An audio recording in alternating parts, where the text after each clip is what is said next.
Hijo de Dios en el Antiguo Testamento es un título dado a los ángeles, al pueblo elegido, a los hijos de Israel y a sus reyes. Significa entonces una filiación adoptiva que establece entre Dios y su criatura unas relaciones de una intimidad particular. Cuando el rey Mesías prometido es llamado Hijo de Dios, no implica necesariamente, según el sentido literal de esos textos, que sea más que humano. Los que designaron así a Jesús en cuanto Mesías de Israel quizá no quisieron decir nada más.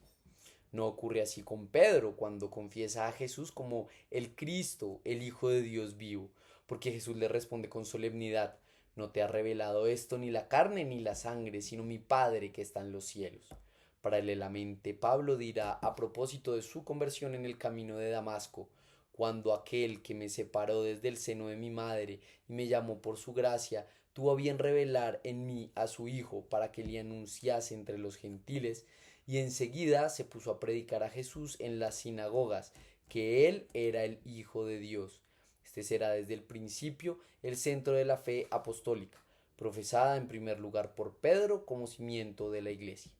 Si Pedro pudo reconocer el carácter trascendente de la filiación divina de Jesús Mesías, es porque éste lo dejó entender claramente. Ante el Sanedrín, a la pregunta de sus acusadores: entonces, ¿tú eres el Hijo de Dios? Jesús ha respondido: vosotros lo decís, yo soy.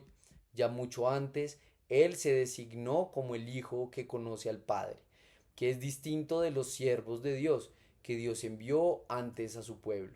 Superior a los propios ángeles, distinguió su filiación de la fe de sus discípulos, no diciendo jamás nuestro Padre, salvo para ordenarles: vosotros pues orad así, Padre nuestro. Y subrayó esta distinción: mi Padre y vuestro Padre. Los evangelios narran en dos momentos solemnes el bautismo y la transfiguración de Cristo, que la voz del Padre lo designa como su Hijo amado. Jesús se designa a sí mismo como el Hijo único de Dios y afirma mediante este título su preexistencia eterna.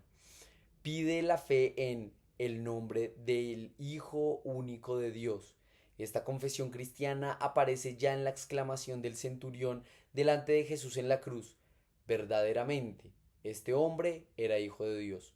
Porque es solamente en el misterio pascual donde el creyente puede alcanzar el sentido pleno del título Hijo de Dios. Después de su resurrección, su filiación divina aparece en el poder de su humanidad glorificada, constituido Hijo de Dios con poder, según el Espíritu de Santidad, por su resurrección de entre los muertos. Los apóstoles podrán confesar: hemos visto su gloria, gloria que recibe del Padre como Hijo único, lleno de gracia y de verdad. En la traducción griega de los libros del Antiguo Testamento, el nombre inefable con el cual Dios se reveló a Moisés, Yahvé, es traducido por Kyrios, Señor. Señor se convierte desde entonces en el nombre más habitual para designar la divinidad misma del Dios de Israel. El Nuevo Testamento utiliza en este sentido fuerte el título Señor para el Padre, pero lo emplea también, y aquí está la novedad, para Jesús, reconociéndolo como Hijo de Dios, como Dios. El mismo Jesús se atribuye de forma velada este título cuando discute con los fariseos sobre el sentido del Salmo 109, pero también de manera explícita al dirigirse a sus apóstoles.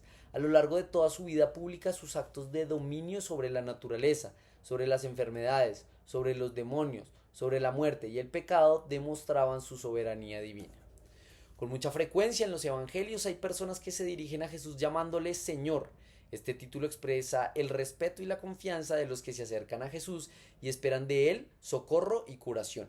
Bajo la moción del Espíritu Santo expresa el reconocimiento del misterio divino de Jesús. En el encuentro con Jesús resucitado se convierte en adoración: Señor mío y Dios mío. Entonces toma una connotación de amor y de afecto que quedará como propicio y como propio de la tradición cristiana. Es el Señor.